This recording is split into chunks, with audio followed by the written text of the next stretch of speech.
permanent, but the pain not necessarily permanent, or the impact not necessarily permanent. So in our training, we deal with this, and it takes us at least about 3 hours to deal with this issue.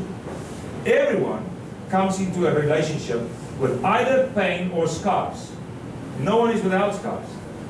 No one is without insecurities.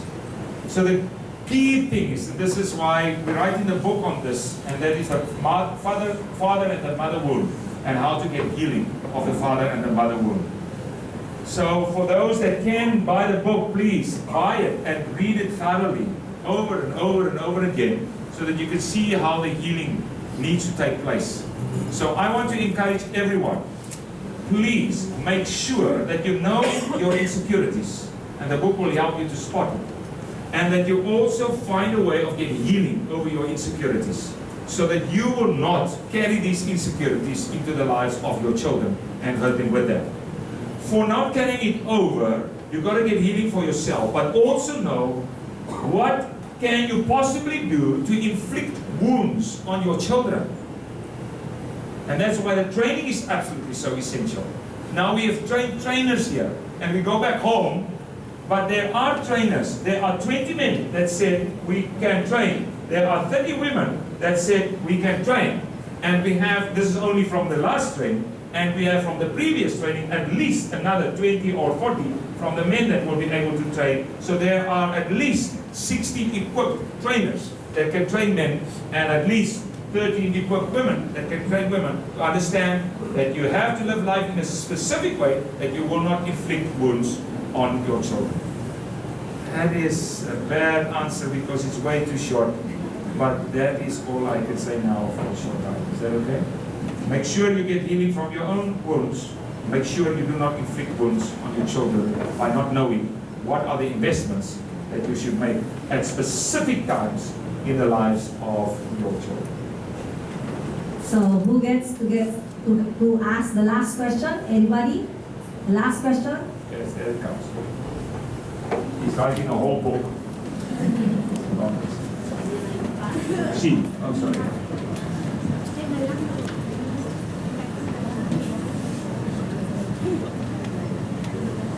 Okay.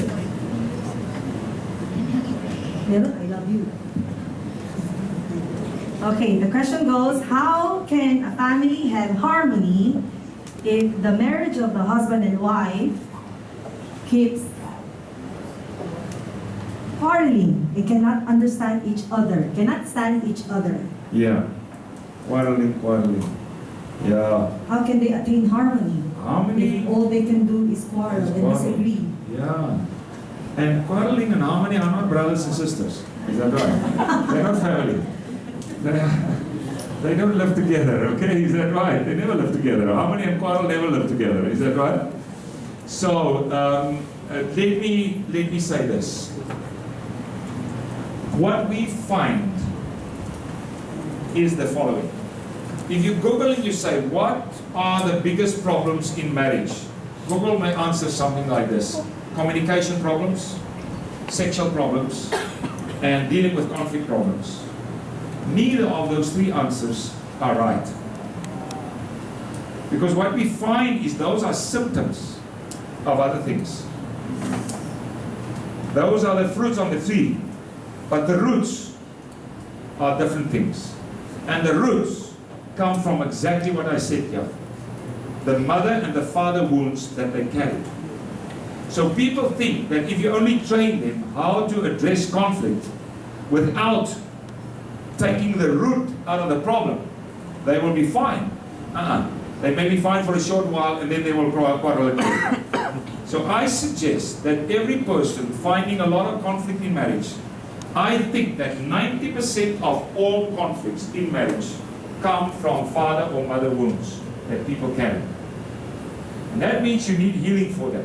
That means you need counseling for it. That means you need intervention of people understanding that, so that you can pull out that roots and work on your own father and mother wounds. Let me give you an example, for instance, and then you'll understand how quickly one can get quarrels or disagreements because you have father and mother wounds. I come from a home where my mom really, when my dad would enter the house, she would just be there, and, oh, you know, and adoring. Okay, that is a room that the house that I come from.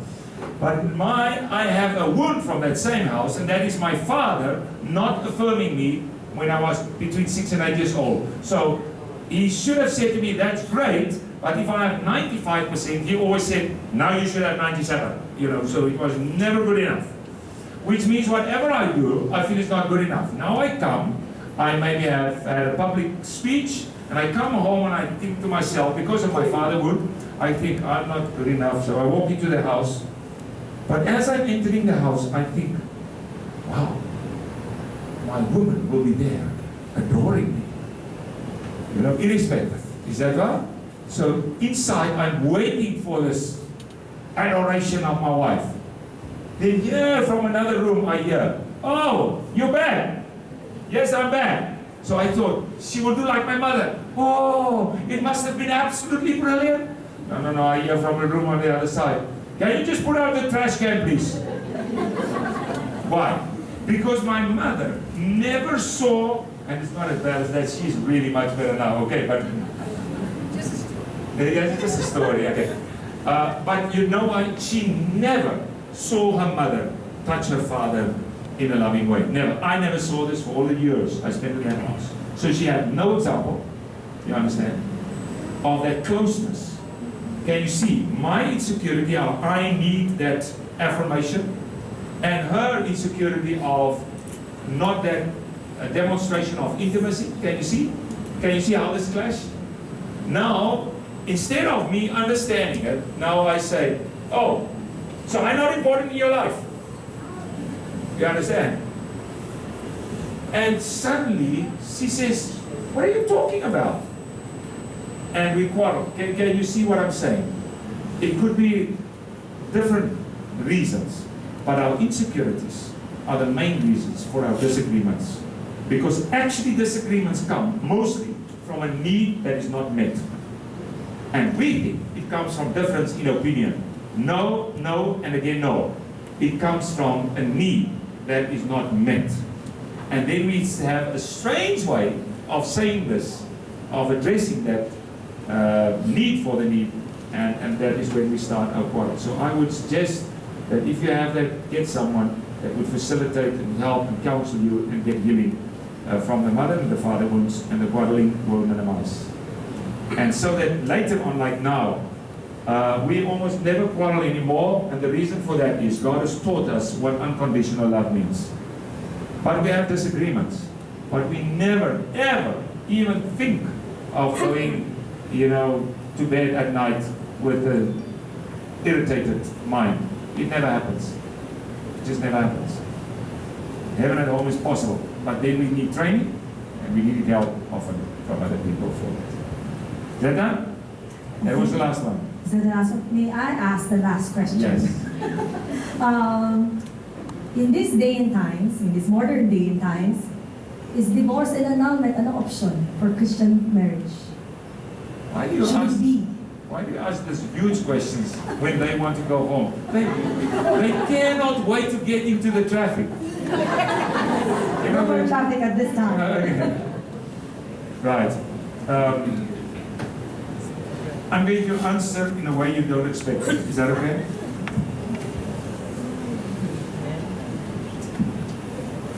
If you understand love, the question is wrong. Because we ask that question in a legalistic way. Is it right or wrong to get divorced? Sometimes we add, what does the Bible say, and so on. That's a legalistic question, a right and wrong question. You understand? But let's give you a different scenario. Let me try and do it short. If you have a disabled child, completely disabled, at birth, or let's make it easier, at birth not disabled, but at birth the child is fine. Then you're in a car accident, and the child has brain damage. Severe brain damage. 2 years old, 3 years old. Will you as a mother leave the child? Never. Is that your answer? Why not?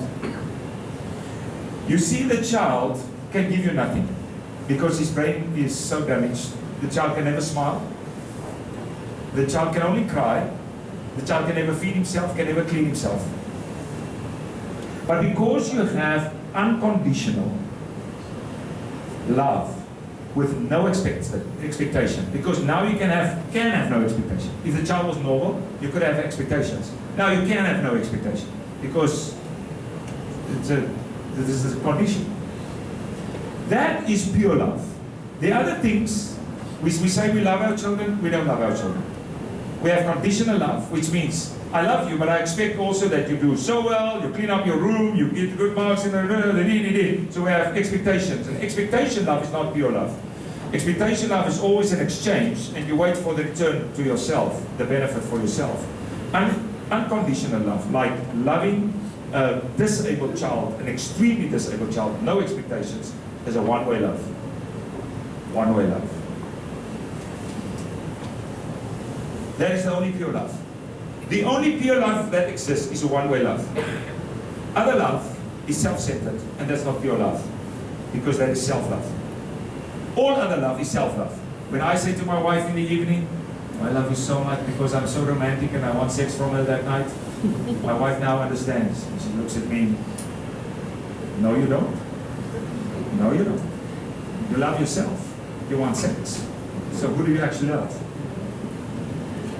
You love yourself. It's a want love. It's expectation love. It's a self-love. All self-love, all expectation love is self-love. The only pure love is the love for a disabled child.